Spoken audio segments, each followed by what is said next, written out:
Hello, my name's Herbert Victor. I know a lot of you, but not all of you. On behalf of the History and Heritage Committee, I would like to welcome everyone here. We have a very interesting and exciting program today. So I'm glad to see it's well attended. Want to thank the Friedman family. I want to raise your hands. Friedman family for hosting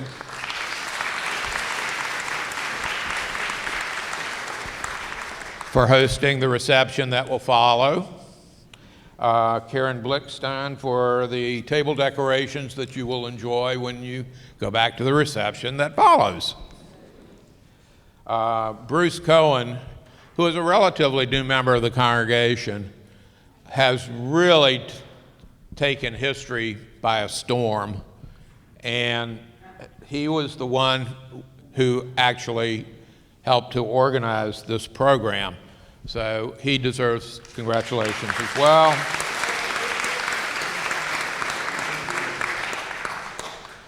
I want to thank Dick Huckman's family, the Docent Support Fund, for providing books, copies of Jason's book that will be given to each of our docents, and they are paying for that. And the History and Heritage Committee, of which Carrie and I are both members, for the financial support to bring Jason here. So I will defer to my colleague.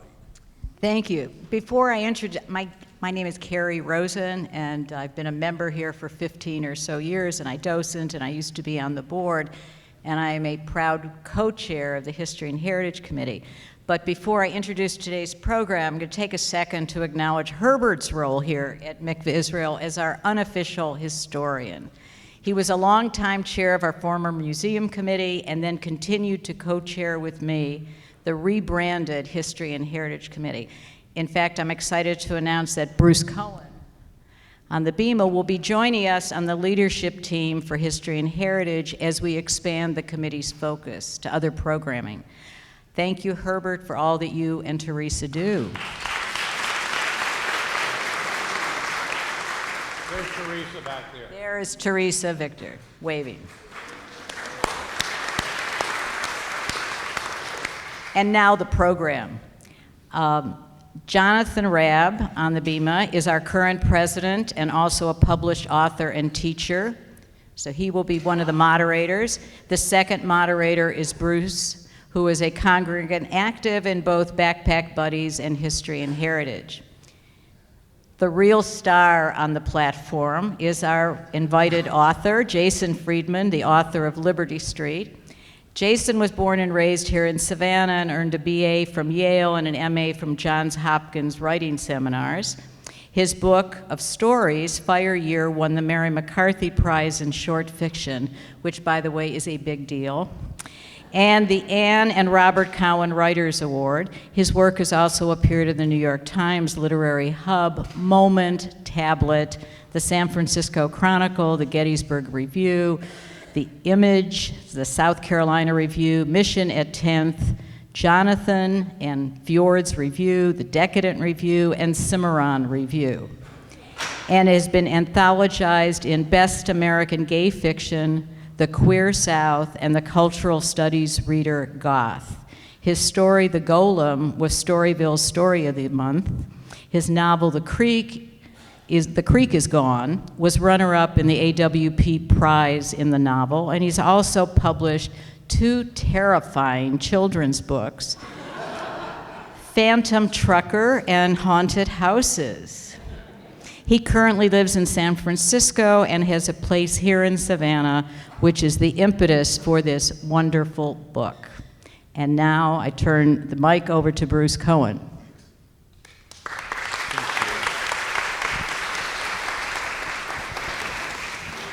Thank you all for coming. It's a fantastic showing here. We really appreciate it.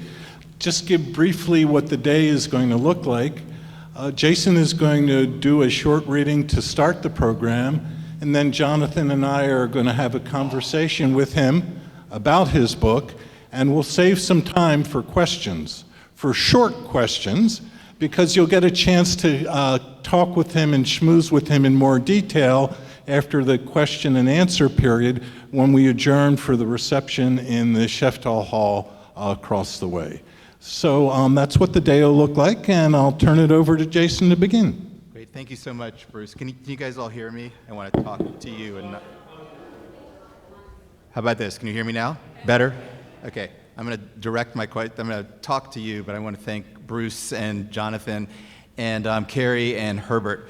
Herbert and Teresa took me into the archives here when I was starting this research. They didn't just take me to the archives and let me go, too. They kept an eye on me to make sure that whatever I was looking at, I should be looking at, and that I was going to do right by the documents and stuff. So, and I actually found some treasures here. I didn't find what I was looking for, but I found some other treasures. So thanks to you guys, and also thanks to Rabbi Haas and to Bob, and thank you all for coming. I grew up in Savannah, but I did not grow up in this congregation.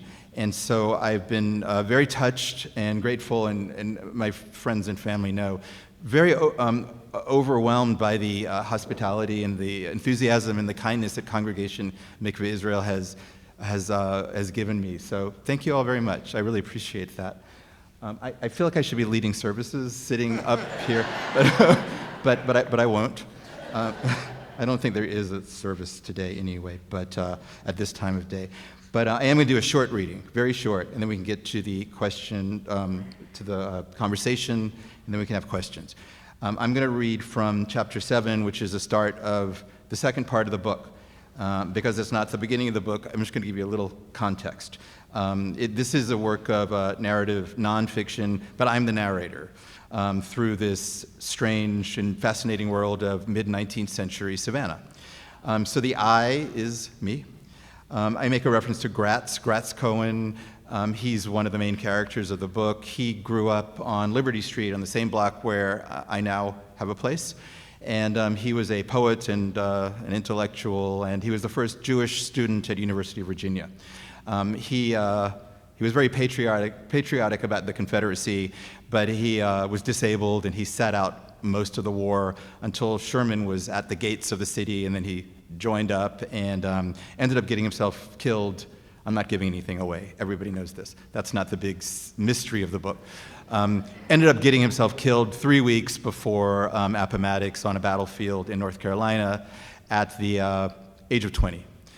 Solomon is his father, Solomon Cohen, who played many roles in mid-19th century Savannah. He was a big macher in mid-19th century Savannah. And one of his roles was leading this congregation. The other reference would be to Miriam Cohen, who was a Hebrew school teacher, and she was an officer at a number of benevolent institutions, following in the footsteps of her very famous aunt, Rebecca Gratz in Philadelphia. And I think that's all you need to know. So this is chapter 7. It's called A Man of Many Hats. I lose Gratz's trace in the 1850s, the years when he's growing up and becoming himself. The little boy braving the boomtown on his own will reemerge from his quiet years of study as an adolescent, but on a political stage to some extent set by his father. And Solomon during this decade is all over the place. For health reasons that remain unclear, neuralgia comes up in letters, weeks at a Sulphur Springs resort help. He retires from practicing law and turns his energy toward other pursuits. As cashier of the Central Railroad and Banking Company of Georgia, he's working banker's hours, which allow him a walk or ride with Miriam every afternoon, much to her relief, having spent so much of their marriage alone. Solomon continues to buy land, paying taxes on $21,500 worth of real estate in 1852, $22,400 in 1853, and $29,300 the following year. With rental property occupancy rates approaching 100%, real estate is a good business. Solomon also owns a lot of railroad stock, which climbs during the 1850s. The built environment of the town is soaring too. Tens of thousands of bricks go into the new railroad complex, as well as an office building for the railroad bank. Elegant stores with stone and iron fronts Go in on Broughton, the main shopping street. There's a big new hotel. The U.S. Custom House, a granite temple with carved lotus leaves curling from the capitals of its columns, rises on the bay. Solomon's Liberty Street house, once at the town's southern border, becomes more centrally located by the day as Savannah pushes inexorably away from the river. Massive private homes with fanciful wrought iron screens and railings and gates, such as cotton merchant Charles Green's Gothic Revival mansion, now the Green Meldrum House, go up on lots facing the squares, the ones that were designated for public buildings in the original city plan. The most populous city in Georgia, a top port, but Savannah seems like a set of unresolved contradictions. The planned city, Niplu's Ultra, is growing so fast that it's bursting out of its seams. Oglethorpe's interplay of streets and squares is still stamped upon the center, but just to the east and west, urban planning drops away entirely in a warren of dark alleys and fire-trap wooden buildings. These are neighborhoods where public decency laws are enforced only in intermittent periods of reform, for the Irish laborers and saloon keepers are kept with carrots in the Democratic fold, and black people are sometimes allowed their small measure of resistance, like smoking in public and breaking curfew, to forestall any greater show of it. The good life of the city center couldn't exist without the slums to the east and west, and the city leaders know it. So a tenuous balance takes hold and remains throughout the 1850s. No matter the neighborhood, Savannah is a rowdy place and menacing by night. And the city of possibilities that Solomon and Miriam first knew is full of people too dull to seize them. Although he's known today as the father of American landscape architecture, Frederick Law Olmsted was also a well-known journalist and travel writer, and he found the biggest threat to the Forest City's continued viability as a commercial center to be, quote, the dead weight of a numerous unproductive class of exceedingly ignorant, unambitious, indolent people. No account whites were a constant in travelers' disparate observations. Visiting during wartime, some 10 years after Olmsted, Sir William Howard Russell, then a Times of London reporter, wrote in my diary, North and South, it had the deepest sand in the streets I had ever seen. And next, the streets were composed of the most odd, quaint, green-windowed, many-colored little houses I ever beheld, with an odd population of lean, sallow, ill-dressed, unwholesome-looking whites lounging about the exchanges and corners, and a busy, well-clad, gaily attired race of Negroes working their way through piles of children under the shade of the trees which bordered all the streets. The fringe of green and the height attained by the live oak, pride of India, and magnolia give a delicious freshness and novelty to the streets of Savannah. It is difficult to believe you are in the midst of a city. An urban center that felt rural, elegant homes on dirt streets. As with the blind men and the elephant, it was hard to grasp just what kind of place this was. So too Solomon Cohen. He did such a variety of things that you could forgive the 20th century academic who identified him as a book publisher. It's true he was responsible for getting Victorian Jewish writer Grace Aguilar's work published in the South, but this was just freelancing. He was more typically a lawyer, politician, banker, board member, synagogue president, real estate developer, landlord, businessman. He wore so many hats that he himself, in letter after letter, feels the need to clarify to his correspondent in just which capacity he happens to be in that moment writing. For example, in a letter to the rabbi of Charleston's Beth Elohim about indigent Jews, he explains that he writes not as a synagogue president, but rather as a concerned citizen. Concerned citizen, I think that's the capacity in which Solomon is usually writing, whether or not he expresses it, like a yarmulke beneath whatever hat he happens to put on. The 1850s was Savannah's catch-up decade of institution building, and Solomon had a hand in most of them. These were the years when Savannah instituted such newfangled Yankee ideas as public education to deal with the indolent whites problem. Solomon raised money for the establishment of the Massey School, the city's first free public school, for poor white children. Black residents opened their own secret schools. The streets and squares were now bathed in that Victorian gas lamp glow that's so eerie to us now, but back then was just considered beautiful, gilding the world with silvery light. And Miriam and Solomon introduced gas into 8 rooms in the entry of their home. The neighborhoods to the east and west would remain dark until the next decade, nor would they benefit at first from the new waterworks that brought river water, though of dubious quality and taste, into the homes and establishments in the center. Drainage of the swamps abutting the town was improved. Sewers made the streets more sanitary. All the new infrastructure was inadequate for a town growing so quickly, but by the end of the decade, Savannah had come a long way toward becoming a real city. A citizen leader of this settlement built on sand, this flowering of civilization based on slave labor, Solomon, no fool, knew how easily it could all go away. Thank you.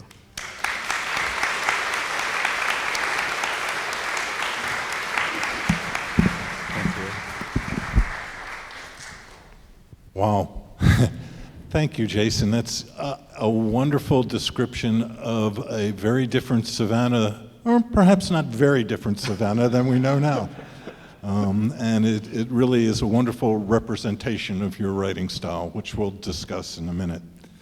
I want to start off with, I think, a basic question, which is, how did you get involved in this story? I left Savannah to go to college, and I sort of never looked back.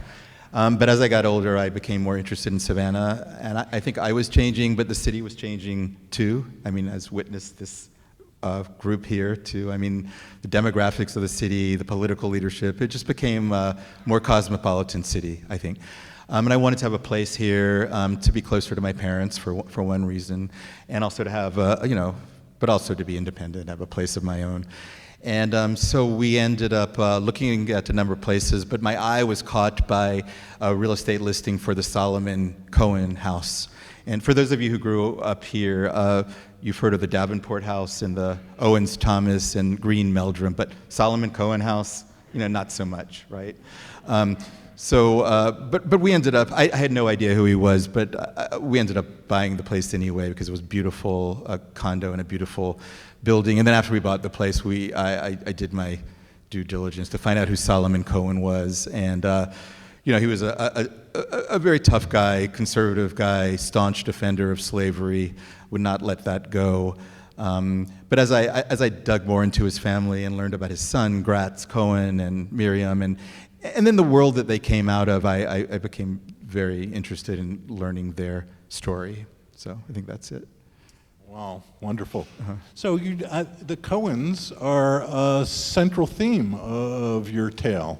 And of course, we're sitting in the congregation where Solomon Cohen was president. Yeah. I think it's pretty touching that we're back here. Feels like a full circle. Could you talk a little more about the Cohen family and their connections? Yeah, I mean, they came to Savannah in 1838 when this congregation has existed since, I think it was 1734. The first Jews came to Savannah in 1733 on the second boat. And there was a sanctuary stone's throw from our place on Perry Lane and Whitaker, but there was no rabbi. The building was in disrepair.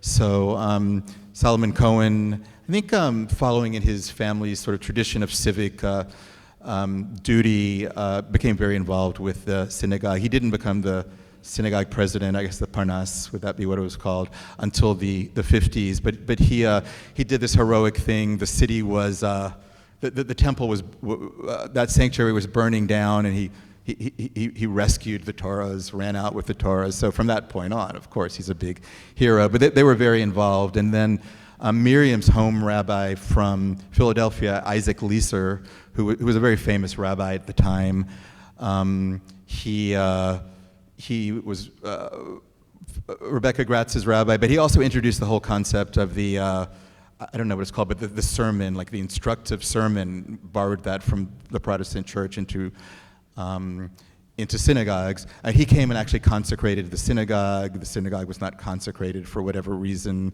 And so it was a really interesting time in terms of the building of the institution, and Solomon Cohen and his family were very involved in it. So, yeah. So at some point, this is a story about a father and a son, really, Yes. in many ways, and their interplay and their particular dynamics. I'd like you to share a little of that. And to me, there was a point where you transitioned from a focus on Solomon to Gratz. And how did that play out in your mind, in your writing development?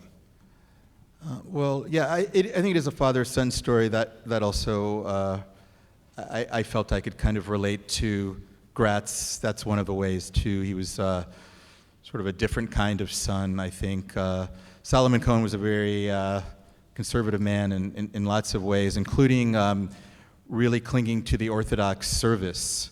That was something that he felt was really, he wouldn't let it go. Whereas you read letters of Gratz's from Virginia, he sounds like, like Martin Luther, about how, these old the old customs, nobody's paying attention. They're dead customs, and he was a reformist in his heart at a really interesting time in American Judaism, right? This was when reform was taking off. So reform was something that I think Solomon Cohen was reluctantly dragged into because the congregation wanted to do it. They after Charleston, then sometime after this congregation voted to do it, but this son was kind of a reformer in his heart, and I felt that he, Solomon Cohen was a big defender of slavery.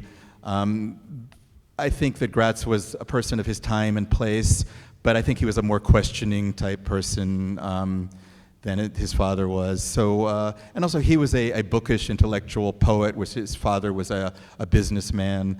So I was interested in that kind of a dynamic, and. I think I pivoted to Gratz in a way because there was just so much about Solomon Cohen in the 50s, and then once Gratz went to college in the early 60s, he started writing letters and keeping a journal, and suddenly I just had a lot more information, so that might have just been kind of necessity, yeah. It's remarkable that you found out so much about Gratz, and the notion of this gentle, beautiful, frail boy becoming idolized as a Confederate war hero is mind-boggling in many ways. I'd love for you to talk a little more about how you inhabit Gratz. Yeah, I think he was, from the portraits and from descriptions of him, he was a beautiful boy. But that was actually kind of part of the myth. I mean, not much has been written about this guy, which is sort of what made me want to find out about him. But in those accounts, that there's a eulogy, and there's a sort of a very flowery biographical sketch in a book about sketches of UVA alumni who died in the Civil War, and his beauty was kind of part of the myth. I had never read these eulogies of Civil War, or any Civil War soldiers before. I was surprised by how absurd they are to modern ears. I mean, how unbelievable, I guess. Gratz was described as having been killed with a bullet to his head when he was delivering a report in his general's tent. He had just finished delivering the report. And then he died with a smile on his beautiful face. So I think that the beauty is kind of congruous with the whole myth. I mean, he was perfect, brilliant, beautiful. When the time came, he manned up and fought, got himself killed, and became a kind of martyr. But all of these accounts on eulogies, descriptions are written in the most heroizing light.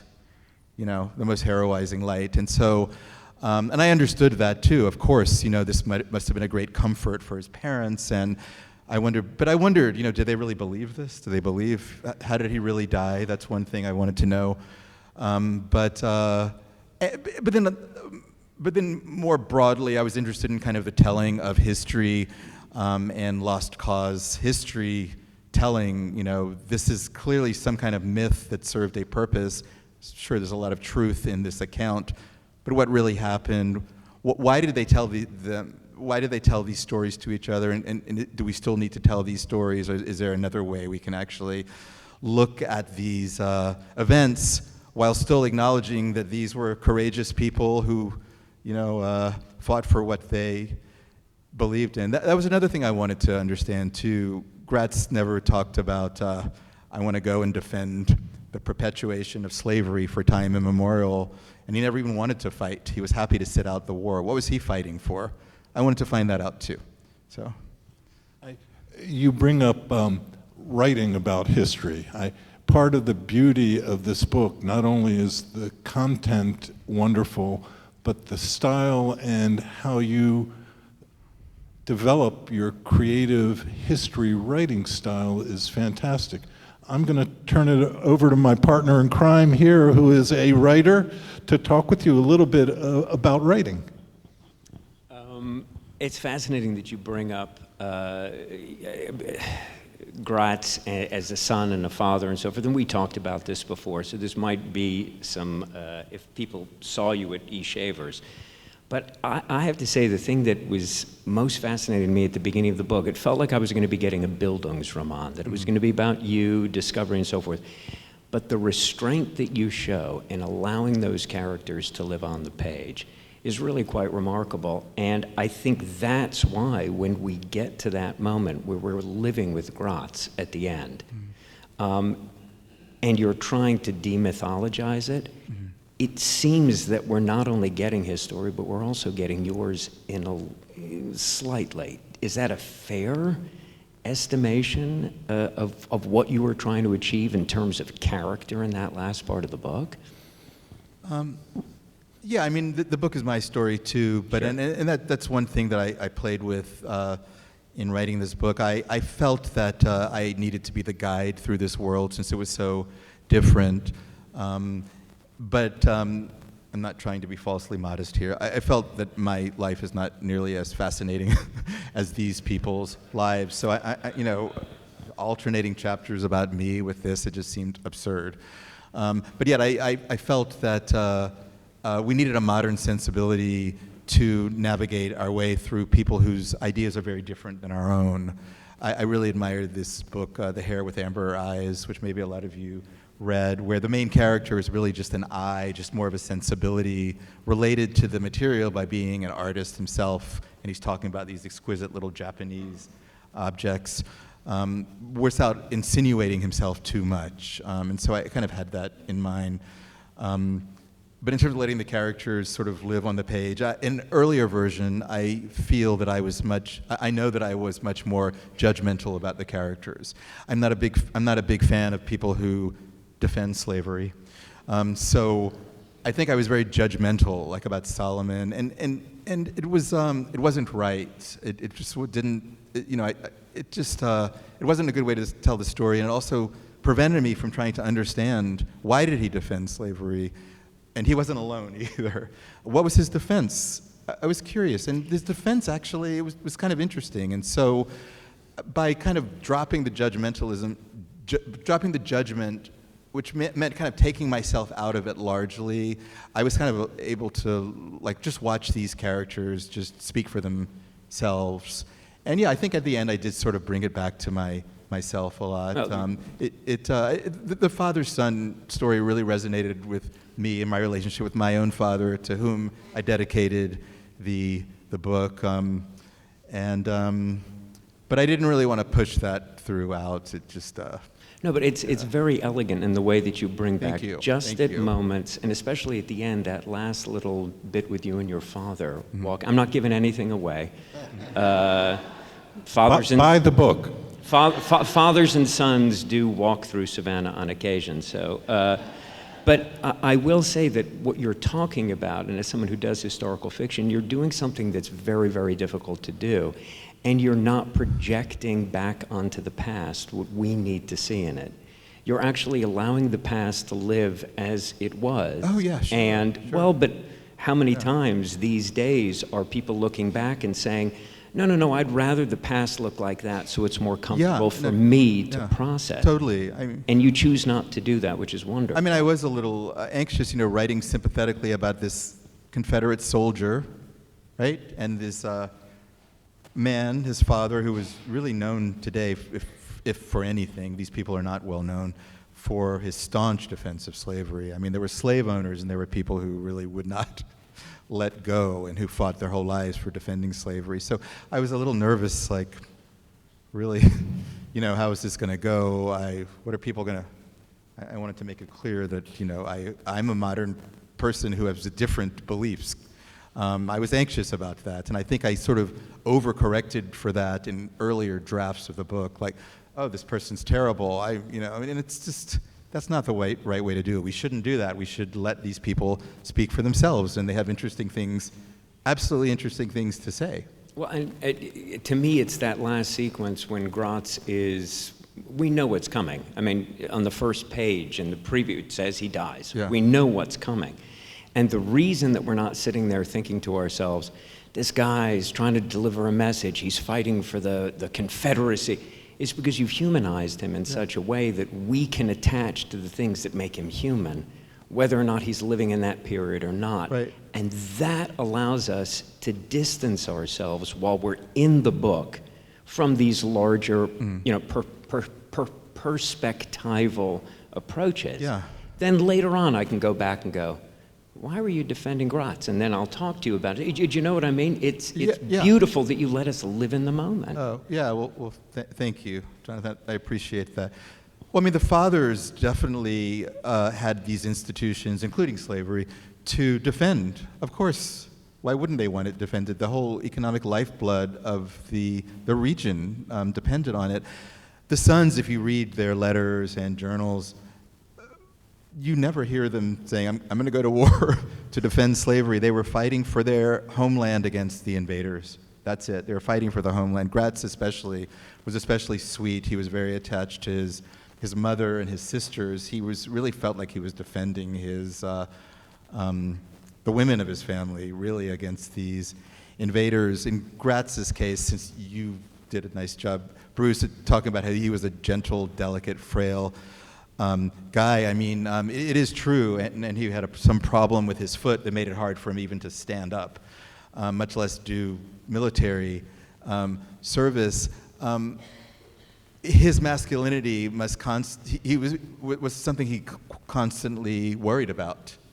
And I also think from the outside looking in, this was a time when all 17 and 18-year-olds and above were gone, and he was walking around. He was in Charlottesville studying literature, and in Savannah, hanging out. And so there was a great burden on him, I think, to prove his masculinity. There's a great book published by an academic, University of North Carolina, precisely about this, about men and going to war to be guys in a way, as one of the reasons that they themselves talk about in their journals. So I found that very interesting. Just structurally, getting us to the point at the end when we feel for Gratz, did you know when you were, and you spend a good deal of time, it's a beautiful sequence in the book, when he's at Virginia, and we really get an insight into who this kid is. Yeah. Did you know at that point, I'm really planting the seeds so that when we get to this stuff later on, it will seem more human? Or did that just sort of organically happen, that it happened to be linearly, he was there and then he was there? Did you know? Well, I mean, I had a lot of. I'm much more of a creative writer, which I think is why I wanted to really try to inhabit these characters and know who they were. The great thing about writing this book, or maybe doing any kind of project like this, is that, or maybe this speaks well to my friends. They all have a book for me to read, which is great, or a movie to watch.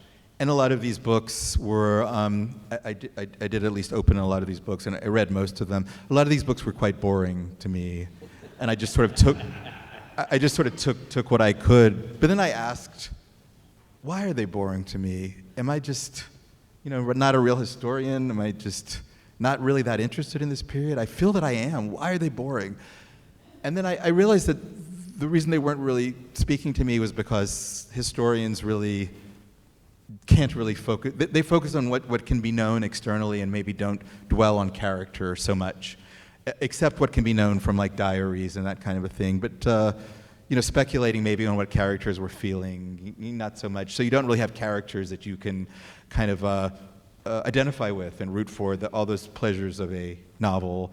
I felt that not being a historian, I could do that as long as I made it clear that I'm the narrator and trying to make it clear in the book when I'm speculating, And so with Gratz, I really did try to understand him as a character. And those Virginia sections, I happened to have just kind of the most material since I had this long diary.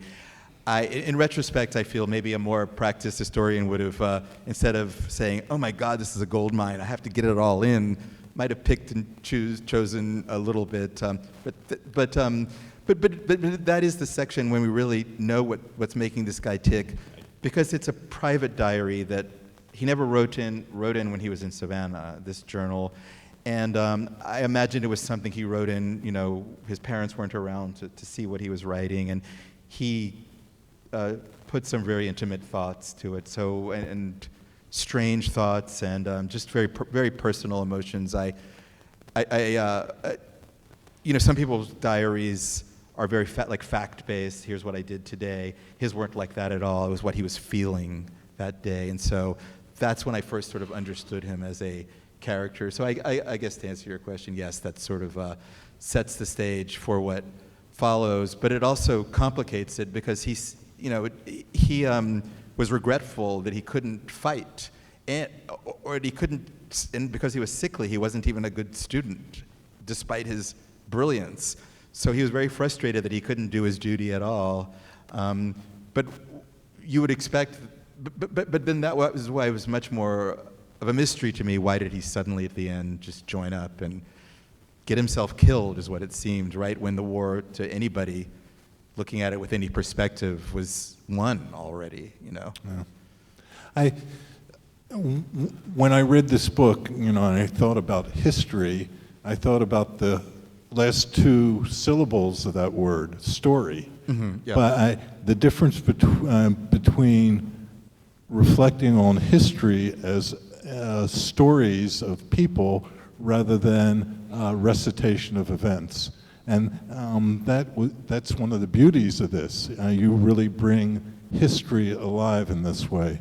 I wish there were more history books written like this. Oh, thank you. I don't know if historians would agree with you, but thank you. No, but Thank you, Bruce. but social historians certainly would. I mean, in the 50s and 60s and 70s, when social history really began to take root, I think that makes what you're doing here. The difference, I think, though, is that you also capture a beautiful tonality of the time in even the way that you're narrating the book.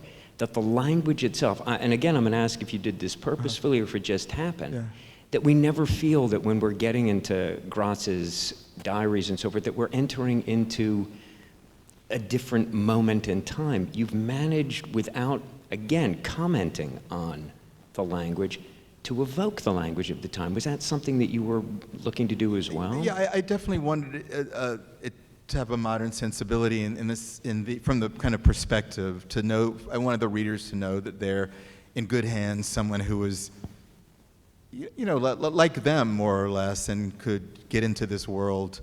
We're in the hands of I feel like a capable guide, but I did want the language to reflect the times too. I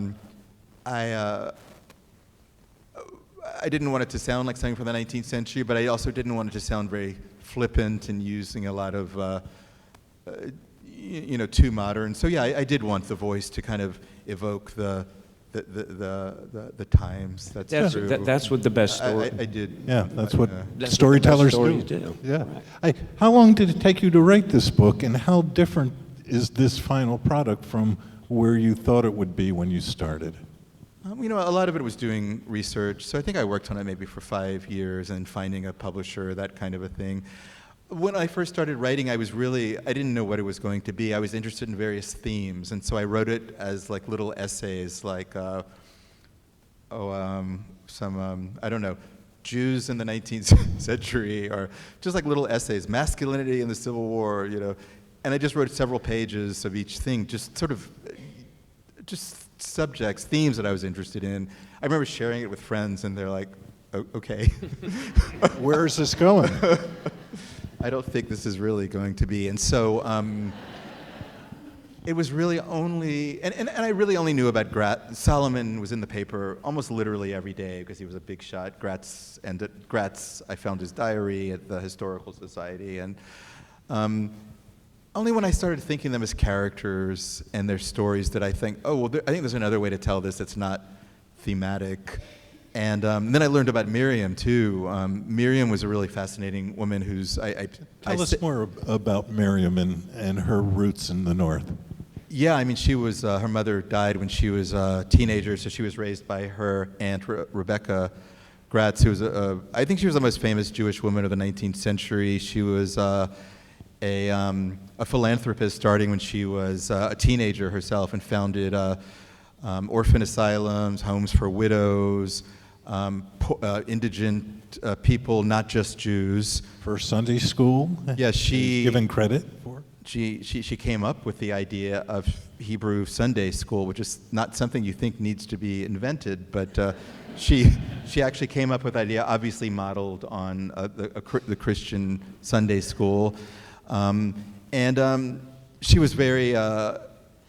even though she was a very modest person, she was an officer and founder and officer of all of these institutions. She founded, and she worked with children too. She never had children of her own, but she always talked about her orphans. She taught. She, in her way, was very political too. The 19th century was a time when Christian evangelism was very, very strong, I think converting Jews to Christianity was kind of a goal of very many Christians. So she actually felt that, she felt that Jews needed to learn more about their religion, and so that was one of the impetuses behind the Sunday school too. She was also a great beauty. She has a couple of portraits painted that confirm this, and may have been the model for Rebecca, same name, in Ivanhoe. For those of you who read Ivanhoe, I don't think she knew Sir Walter Scott, but they had, their common friend was Thomas Sully, the portraitist, who painted two of her portraits. She had these salons, she knew everybody, very well connected. So, and her ideas were really interesting too. She was against slavery, so that also made this family story a little bit of emblematic of what a lot of families, Jewish families, and maybe other families, a lot of other families too, where you have family in the North, and suddenly you have the family in the North with different ideas and the family in the South. So it sort of literally divided the family, but also ideologically divided the family. So Rebecca raised Miriam and instilled a lot of her beliefs about, beliefs that rather than just be the wife of a great man, you should also give back to the community. So that was definitely something that Miriam did here. So yeah, I was particularly fascinated when you went from the south to the north. It was very suspenseful for me. Is Miriam going to try to influence her husband in the south, or is she going to buy into the culture of the South? Yeah, that's what interested me too. I mean, she got a lot more than she bargained for, I think, when she married Solomon Cohen. Now not only her only son, but he was a child of her old age. I mean, she was, I think, 36 when she had him. She didn't think she was ever going to have kids, which was very old in those days to have your first child. And so to have him martyred for the Confederacy, is this really what she bargained for? Whereas Rebecca Gratz was always writing frantic letters, do not let this kid go to war, do not do it, he's too frail, he's going to get killed, don't do it. Miriam seemed to be silent on this subject, as she often was with her aunt. She didn't talk about political matters, she was very deferential. She tried to limit, as a lot of women did at the time, limit the letters to kind of domestic matters. It's a little frustrating, these two women who were very engaged with what was going on, you know. She definitely tried to just limit it to domestic matters. So it was a little bit of a mystery. Did she, when he finally went off to war, he was old enough, he didn't need his parents' permission, but Solomon could have kept him there. But Solomon was kind of gung-ho on this cause, and what did Miriam think? So that was a big mystery of this book. And you know, what we do know is in letters, she would write these anguished letters to her aunt in which she would say, you know, I'm torn between North and South. I'm from the North. I love both equally. And so it was a real problem for her. Toward the end of her life, after Gratz died, she was firmly a Confederate, and almost rabidly so. I mean, she wanted to make his death count for something. It's very touching. So, yeah, after his death, his family seemed, in order to sort of justify his death, becoming even more rabid supporters of the Confederacy in the South. Yeah, I mean, you want to believe. I mean, it was a very comforting thing to believe. You know, martyred, his blood was shed, the whole lost cause thing for a noble cause. I mean, she really bought into it, I believe. But I do think it's more than she bargained for when she married Solomon Cohen and moved down here from Philadelphia, which was one of the biggest cities in the country, very cosmopolitan city, free thinking, a big center of abolitionism. I mean, race relations were not great there. I mean, really, they were no more advanced than the South in lots of ways in terms of black equality, I think. But certainly abolitionist groups were there. I mean, she was exposed to a lot of free thinking in Philadelphia, and then she married Solomon Cohen and moved to Georgetown, South Carolina, which I had never heard of.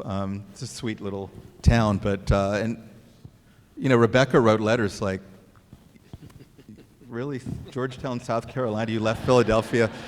And so when they finally picked up to move to Savannah, because I believe because there were many more opportunities for an ambitious man like Solomon in Savannah. He was getting in on the ground floor in lots of ways.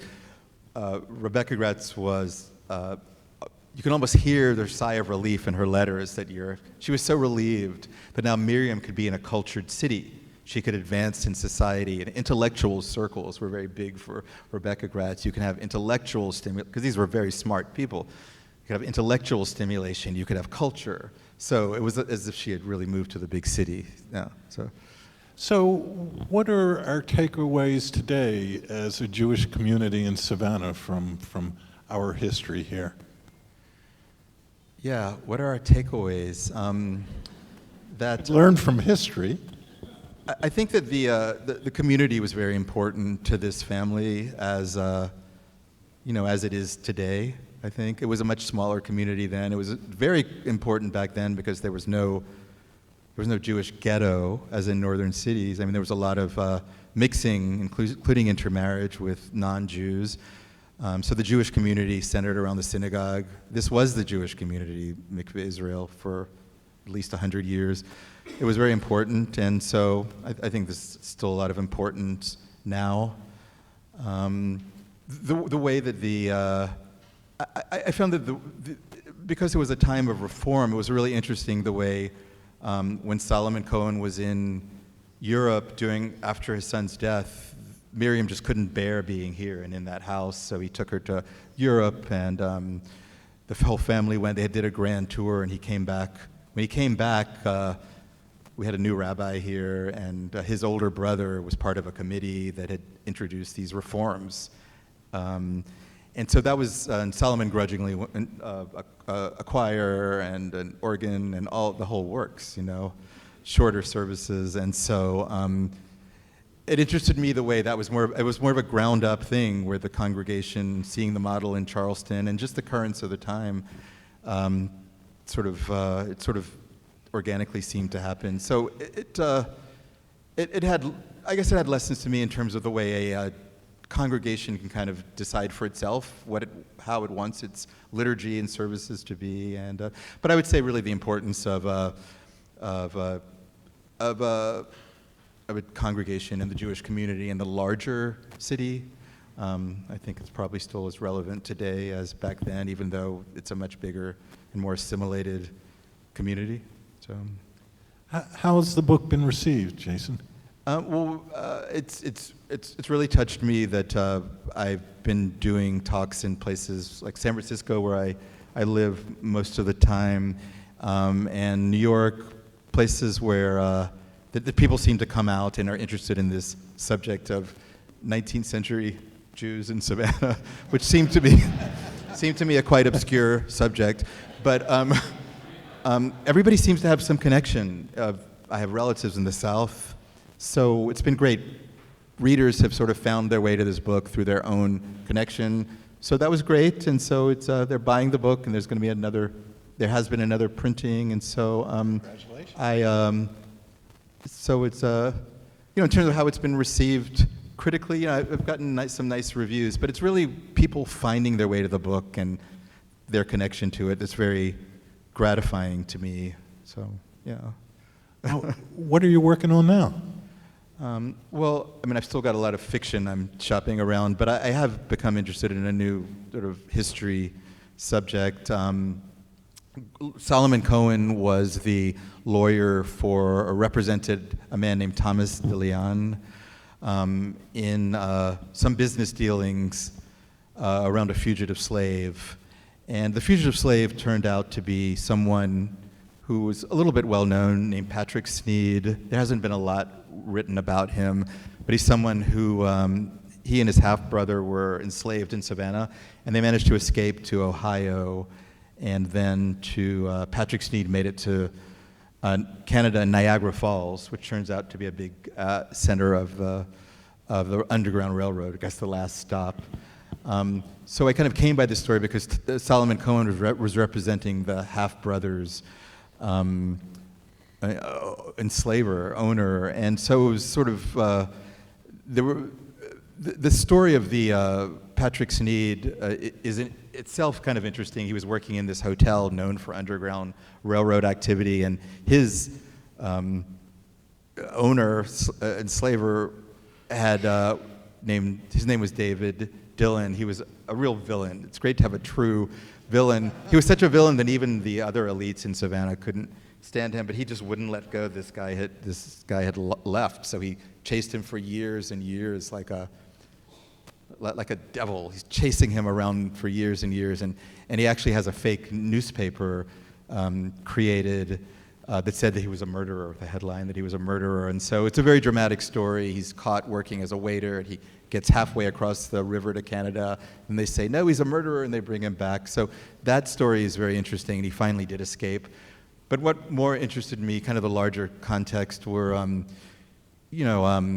this was around the time, the story starts before the Compromise of 1850, where, you had sanctuary cities that kind of legally could, up north, that you didn't have to return a slave to his master. After 1850, you did.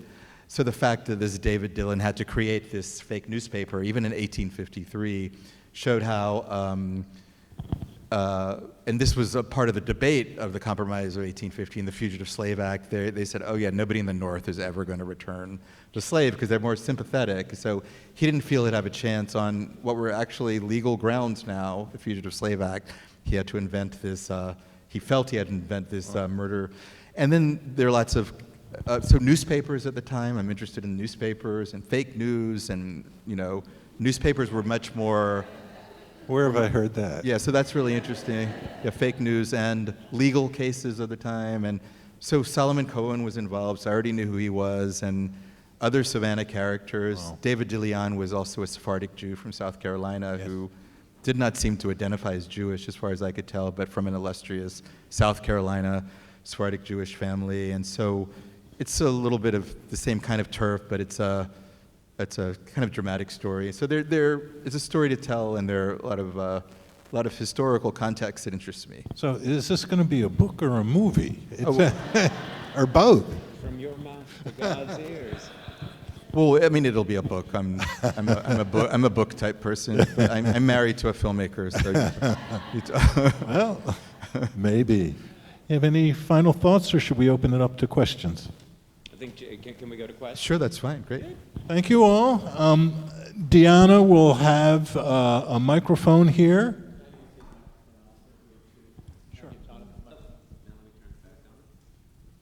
Please raise your hand. Keep your questions brief because you're going to have plenty of time next door to get into more details. Yes. First, thank you for your presentation and for being here.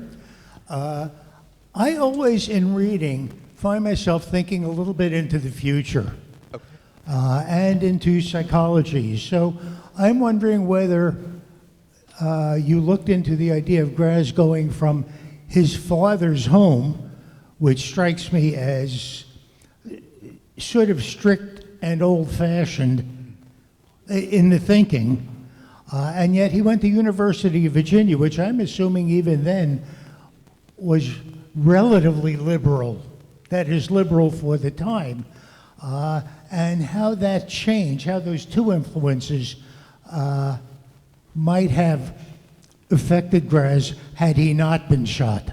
I mean, the University of Virginia was officially neutral, didn't take a position in the war, but that's only because they didn't want to lose any more of their student, what's the word? They didn't want to lose any more students. They didn't want to lose any business by having more people because, and it dwindled, but it kept going during the war.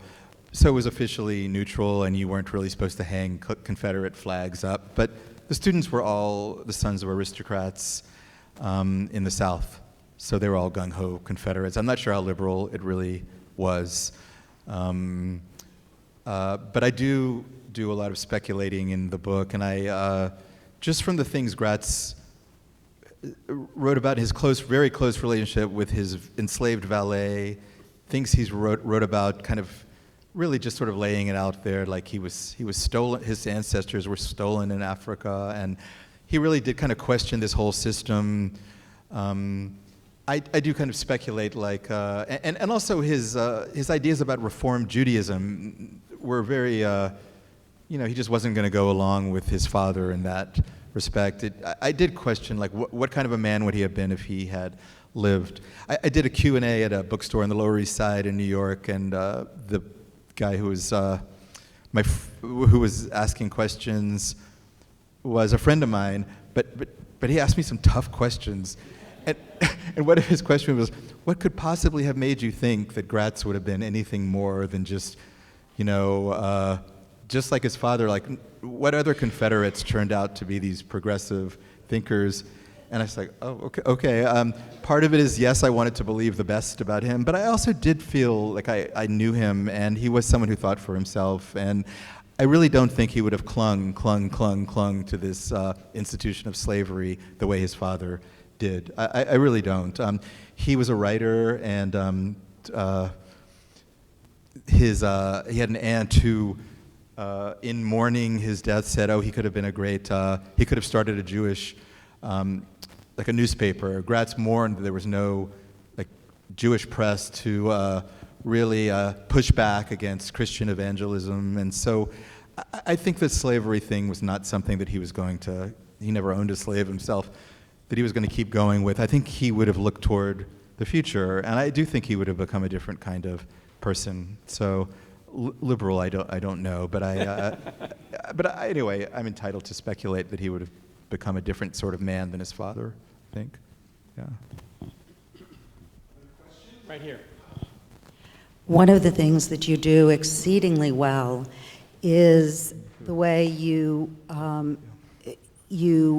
obviously have done an awful lot of research, and it plays out as if you're reading almost nonfiction. I have read a lot of historical nonfiction, but every once in a while you came across with something that you very nonchalantly mentioned that I had to remind myself that this was a very well-researched book, and it must be true. For example, your mentioning about the education of Jewish girls, and we are very proud of our confirmation chain here and our historical records that go back to 1881 and the class of the young girls that are in confirmation. but you're talking about 1850, and you're not just talking about the movement in Philadelphia, you're talking about the education of Jewish girls here in Savannah. It kind of shocked me, and I reread it a couple of times, and I thought, I better go back and talk to Teresa Victor, and we need to reevaluate some of the things we've been writing about girls and education. Are there any facts that you discovered as you were, researching this that really shocked you in terms of what you had always been taught was the MS, the true history? I don't think I was taught much about this history at all. I think I really knew much about it at all. I know that Miriam Gratz did teach first Hebrew lessons in her home, including to her niece Fanny, and then started a Hebrew class and involving children, boys and girls, and but I knew nothing about that at all. So it didn't really kind of challenge my assumptions so much, as I didn't really have assumptions about education and Jewish learning at the time. A lot of things writing this book sort of were very eye-opening to me, but that in particular, I'm not sure. But I mean, it makes sense. I mean, she grew up, under Rebecca Gratz's tutelage. I mean, this was a person with very progressive ideas about education and women's education. The interesting thing, I think, about that world in Rebecca Gratz was it was very important to her to remain ladylike. I mean, she was a society lady in Philadelphia, and she really didn't like women who weren't ladylike in a way. I mean, she criticized female abolitionists. They would go to lectures. She thought it was very important to go to lectures and to cultivate your mind. But yet, some of the people she was going to hear were female abolitionists who she was sort of snide about. They weren't the example of womanhood that she felt was ideal and was a model. So she was, in a way, kind of, there were some contradictions there. But and certainly Miriam was a traditional wife in lots of ways, and mother, kept a Jewish home and all that. But yeah, I mean, she was an educator and started this Hebrew school and taught in the Hebrew school. So I guess that was advanced for the time, but I hadn't really thought of it that way. That's interesting.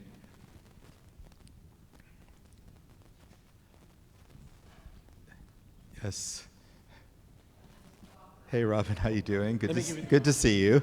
Thank you. Here you go, Robin. Thank you for coming back. Thank you for being here. This whole journey started when you purchased part of or all of the house that all of these people lived in for a very important part of their life.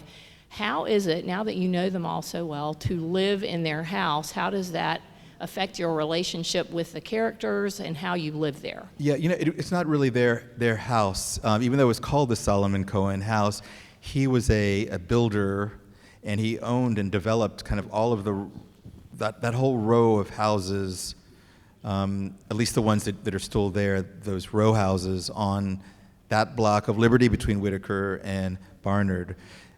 Yeah, so it was called the Solomon Cohen house, and then I discovered the Solomon Cohen apartments on Jones Street. So I guess it's a brand. I guess it was good branding. They call everything Solomon Cohen. And in fact, it was dated on the year of my house is the year of its construction is the year of Solomon's death. But he did have that whole row developed. But they lived in what's now the Stephen Williams house on the corner, which is that nice B&B on the corner of Barnard Street. So I do feel, and I pass that all the time, just walking on that block, I really do feel their presence in a way. The thing about the ghost thing and the ghost tours is I don't like it. There's so much real history here that I don't like it. It's like vegetables on your plate. If you eat too much meat, you don't get enough vegetable. If everything's the ghost, you don't get the real history. So ghost tours are fine, but I don't like it when it pushes aside the real history. There's so much here. It's so fascinating, too. But that said, I actually do kind of feel these people's presence and think about them when I'm on this block, which is a lot of the time. And so, it kind of did help me kind of understand the way this family lived. Also, like the synagogue was right there. Like I can imagine them, to get to synagogue, they would walk 1 minute from their house to synagogue. That's sort of interesting too, and just sort of kind of imagining their lives was kind of easier to do, knowing where they lived for sure. Yeah, I think there is some way that it helped me inhabit these characters for sure. Yeah. Hi, Jason. I had a question because one of the reasons I moved to Savannah a few months ago, my husband and I, is I'm a student of history. I absolutely love history and love Savannah and have done a lot of research, both historical fiction and nonfiction. I was curious when you were describing the Stephen Williams house, because I went by to see it today, just so I could see for myself. Did you do a lot of research on architectural styles of the 19th century to be able to describe that, or was this prior knowledge that you had acquired? Well, the thing is, I like to write, and I spend a lot of time writing. That's one thing that I feel that I've worked at. But in terms of being a subject matter expert, I'm not really an expert on any subjects. So I really reached out to a lot of people who are very generous. And so one of my experts was Jonathan Stallcup, who's an architect and gives a wonderful architecture tour. Jonathan Stallcup, I highly recommend him. And all of these people, I gave them the appropriate pages and said, could you please read these and tell me if they're right? And anyway, a lot of them read it. Jonathan actually, we sat in a cafe and kind of went through the pages together. And when we got to the part about the house, I described it as best I could using Google and books and stuff. He said, "Oh well, he went to Google Earth or Google Maps. I mean, we can look at the house from the top." He said, "Look, do you see how it's symmetrical top and both sides?" I said, "Wow, that's fascinating." And then we started talking about that. And then when I went into the house and talked to the proprietor, Dr. Wall, and I said, "Well, it's symmetrical." And we looked at the tax. I had looked at the tax record and saw Solomon was suddenly paying a lot more taxes in 1851 than he was in 1850. I said, and then he had all these kids now that he never thought he would have. Did he double the house to accommodate his family, and was that happening? Dr. Wolf said, yeah, it could have happened. Then you go in, you do see it's symmetrical that way. So I've always been interested in architecture, and I don't have much of a spatial sense myself. I couldn't be an architect, but I am interested in it, and but no, I let the experts kind of help me figure out. And I had lots of speculations, and they could tell me yes, maybe that makes sense, or no, that's wrong. I definitely had lots of experts who corrected a lot of the American history for me and stuff. So I definitely tried to get my facts straight in this book, for sure. And if I didn't get any of them straight, it's not their fault. It's mine. So. Thank you, Jason. Right here. Thank you, Jason, for the book and for the presentation. Oh, sure. You mentioned it a few minutes ago. I'm just curious about how you feel about the relationship between Gratz and his slave valet.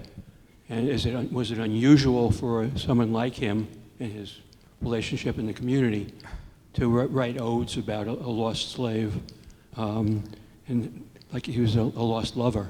Yeah. I do feel that especially these boys who grew up together, one of whom was going to be the enslaver and one was at some point going to be the slave, but who played together as children.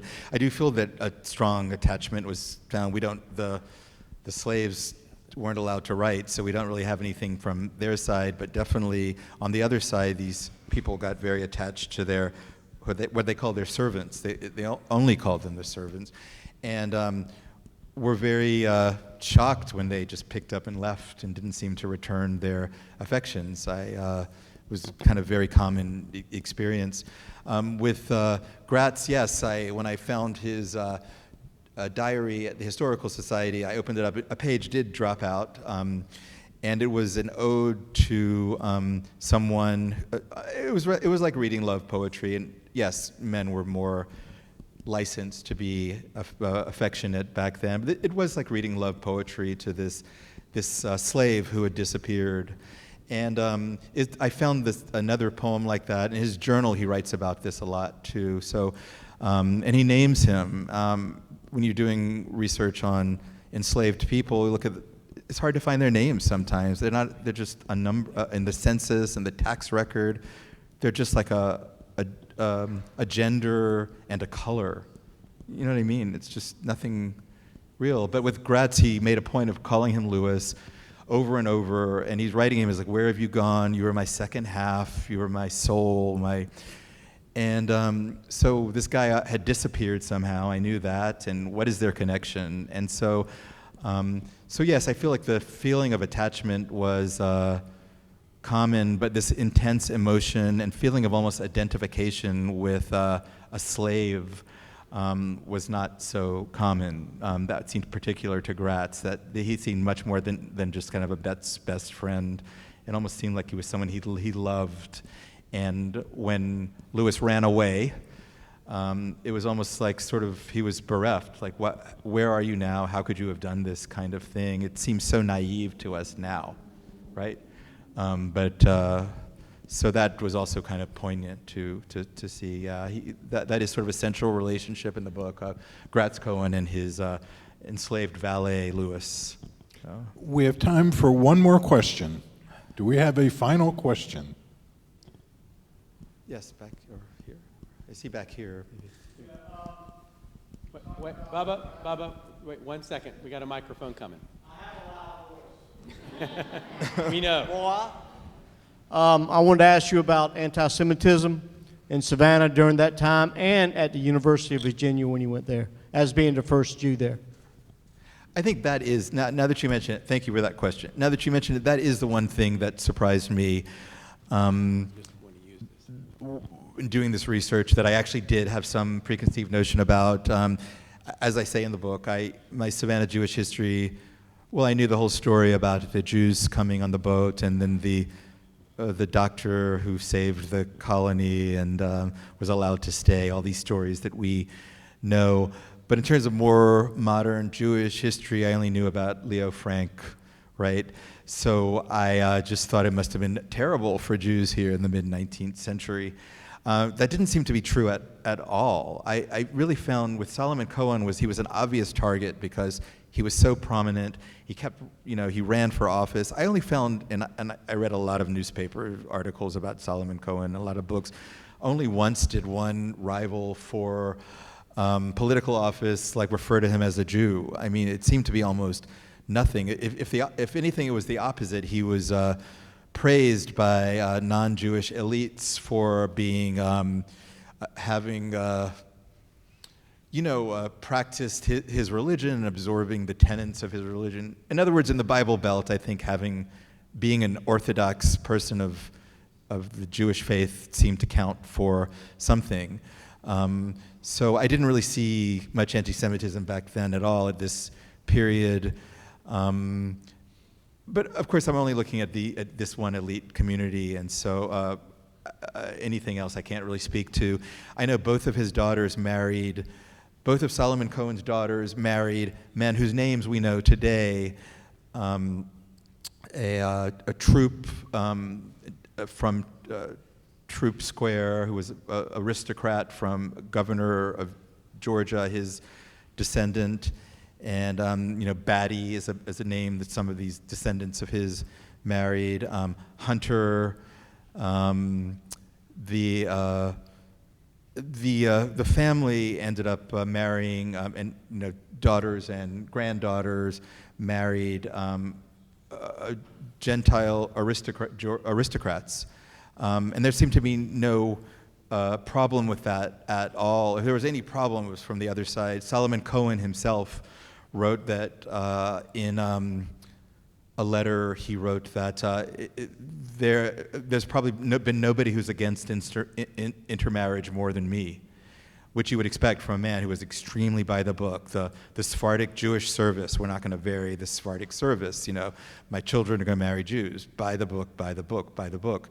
But he ended up relenting because this family was well, for various reasons in the book. You can see that it made sense for his daughter to marry someone who was not Jewish. But, I mean, Rabbi Rubin writes about this in Third to None, the way Jews had really